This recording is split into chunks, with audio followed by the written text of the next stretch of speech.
За сайн байцгаана уу үзэгчдээ, та нартай дахин уулзч байгаадаа баяртай.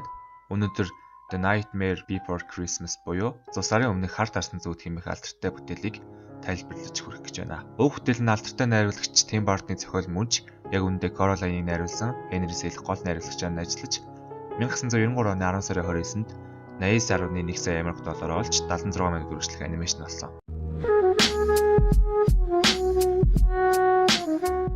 Энэ кино бүтээж байх явцад гол дүр болох Джекийг нүдтэй байвал илүү аимшигтай болох юм байна гэж кино бүтээгч төссөн болов киноны гол найруулагч Henry Selick тэднэрт энэ зүгээр байна. Тэр нүд хэрэггүй гэж хэлж байсан. Хэрвээ Джек нүдтэй байсан бол ямар харагдах байсан бол? Магадгүй иймэрхүү. Гэхдээ хизээч Джекэд нүд зохгүй гэдэг нь энэ зурагнаас бараг илт харагдчихээн. Джекийн хувцас нь яагаад цагаан судалтай байна гэвэл киноны зарим хэсгүүд хитрхи бүүдгэр харанхуй байдаг. Тэр хэсэгт нь хувцас нь бус толгой нь харагдах байсан болохоор судалтай. Тэгээ мэдээж загвар тал дээр бол цагаан судал нь илүү Джекэд зогсон. Энэ хотын цохирогч яагаад хоёр нүртэй байдаг гэвэл бод амьдрал дээр улс төрчид хоёр нүртэй гэдгийг шоглож харуулсан юм шиг санагдсан. Зарим хүмүүс Монгол шиг тим юм гэж юу байх вэ гэд байв.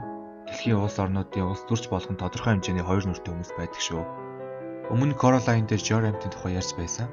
Харин энэхүү бүтээлд storyboard supervisor буюу уг бүтээлийн хянагчаар ажиллаж бас докторын Joramт-ийн гихт ээгэрт дуу оруулсан. Зарим хүмүүс Tim Burton-ы гол үнээр нь ажилласан гэдэг ч энэ бүтээл дээр бараг л ажиллаагүй. Тэгэхээр Tim Burton-ых биш харин Henry Selick гол үнээр нь ажилласан. Харин энэхүү бүтээлийг хийж байх явцад Tim Burton The Batman Returns кинон дээр ажиллаж байсан. Мэдээж Tim Burton, Henry Selick хоёр багч гэсэн хүний анзаарахгүй зүйл кинон дээр үлдээж л таараа. Batman The Nightmare 2 дээр одоо нэгдүгээр хотын дараагийн энэ харуулж буй зурган дээр Batman-ы лого болон Catwoman буюу муур харагдаж байна.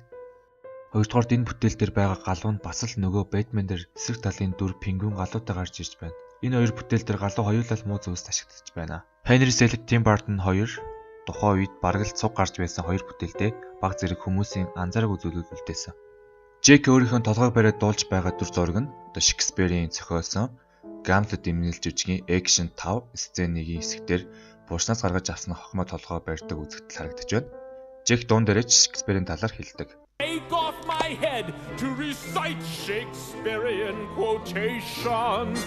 Джекийн арт байгаа хоёр хөшөөний баруун талд байгаа нь 1893 онд зурагдаж байсан The Scream гэх зурагтай адилхан харагдаж байна. Danny Elfman гэх энэ хүн киноны хөгжим, дуу, үгэн дээр ажилласан. Бас нэгэн сонирхолтой зүйл бол тэрээр Ongo Bongo гэдэг хамтлагтай байсан. Тэр хамтлагийн нэг дууных нь нэр нь Tender Lumblings гэдэг нэртэй.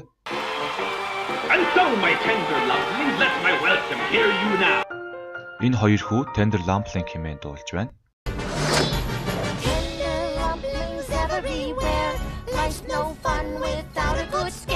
Tender Lumblings гэдэг үгний утга нь жижиг гингийн моргүй хүүхдүүд дэлхийд утга учиртай гэсэн үг. Тэгэхээр энэ сүнсний баярын дуу гэхээр ойлгомжтой болж байна.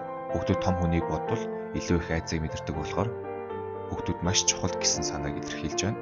Айх айцгүй бол одоо сүнсний баяр утгахгүй шүү. Нэгэн кинон дээр Джек аягүй тод харагддаг. James and the Giant Peach гэдэг кинон дээр далайн нэршний дүрээр гарч ирдэг.